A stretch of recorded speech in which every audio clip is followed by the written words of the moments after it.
Good morning, ladies and gentlemen. I'd like to welcome family, friends, loved ones, and all guests to the 2015 City University of New York's Graduate School of Journalism Commencement. This isn't just a special day for the master's candidates sitting before me. It's also a special day for all of you sitting in the audience who provided so much support, time, and money, especially money. A quick disclaimer, don't expect a quick return on your investment with the salaries they're about to make. Seriously. In any case, it's a tremendous honor for me to be selected as the alumni speaker this year. I was fortunate enough to be taught by two important people at the J School, our founding dean, Steve Shepard, and our current dean, Sarah Bartlett. It truly does feel like it was yesterday when I was sitting right there in the front row, thinking to myself, why didn't Professor Bartlett give me an A in her class? We're both Steelers fans. Clearly that should count for something. I'd also be remiss if I didn't thank a special person. I consider her a big reason I'm not only standing up here speaking to you today, but also standing here to you, speaking before you employed. Scotty Williston is as tough a teacher and mentor as I've ever had in my life. But as I've learned, love and compassion don't always come with a pat on the back or with a free handout. The best of it comes with guidance, patience, sincerity, character, and a world of experience. Scotty embodies all of that, and then some. If nothing else, I am truly honored to be one of her former broadcast students, and now to call her a friend. Thank you, Scotty. She's all the way down there. Thank you.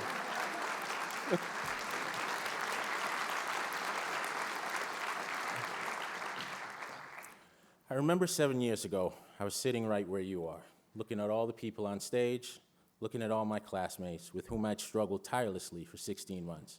But I was confident. I sincerely felt I was ready for every and anything the world of journalism was going to throw at me. Now, coming to the CUNY J School wasn't an easy choice for me. This was 2006, and I was going through a divorce. I had just moved back to New York, which was tough leaving my then 2-year-old son. I was also relinquishing my future at the Daily News. But I told myself, if the J School was willing to take a chance on me, if they really wanted me to be a member of its first inaugural class, then I'm absolutely willing to take the chance. I'd never been a big believer in fate, and I'm still not to this day, but I want to share a quick story with you. In fact, I wrote about it in my application to the J School in 2006. I was living in Atlanta with my mother and younger brother. The year was 2002. I was 1 year short of completing my bachelor's degree. 2 years earlier, I was forced to drop out of Brooklyn College because of lack of money. But at this point, I was ready to go back to school.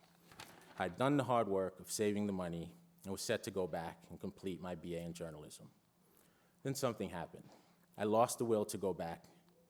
I felt I was too old to be a student again, that my window of opportunity to become a journalist had passed. So even though I'd saved about $10,000 to return to school, I decided to stay in Atlanta at my $9.50 an hour job.